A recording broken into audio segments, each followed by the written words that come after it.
তুই সারাদিন কোথায় ছিলে? তুহিন আর আমি একটু ঘুরতে গেছিলাম। জানো মা, আজ আমার জন্মদিন আমি নিজেই ভুলে গেছিলাম, কিন্তু তুহিনা বলেনি। সত্যি তুহিনা খুব ভালো মেয়ে, কিন্তু ওরা তো খুব বড় লোক, তোদের ভালোবাসা মেনে নেবে তো? তুহিনা যদি ঠিক থাকে তাহলে আমাদের ভালোবাসা কেউ আটকাতে পারবে না। কি গো, তোমার আসতে এত দেরি হলো কেন? তোমার কি কিছু হয়েছে নাকি? ডোন্ট টাচ মি, আবার আমাকে স্পর্শ করবে না।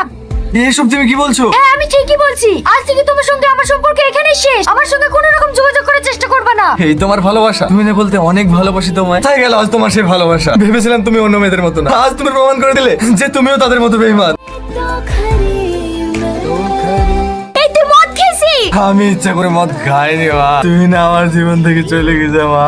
আমার বুকে অনেক জ্বালা। ও মা, আমি এখন কি করে থাকবো? মধু তুই একটু শান্ত হ, সব ঠিক হয়ে যাবে।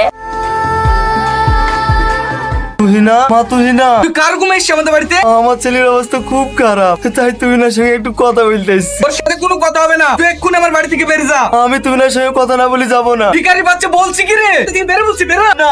আমি যাবো না, আমার ছেলেকে তুমি বাঁচাও। আপনার ছেলেকে আমি আগেই বলে দিয়েছি, ওর সঙ্গে আমার কোনো সম্পর্ক নাই। একবার আমাদের বাড়ি চলো, তাহলেই দেখবো সব ঠিক হয়ে যাবে। হাত ছাড়েন বলছি। না আমি ছাড়বো না। ছাড়েন বলছি, ছাড়েন।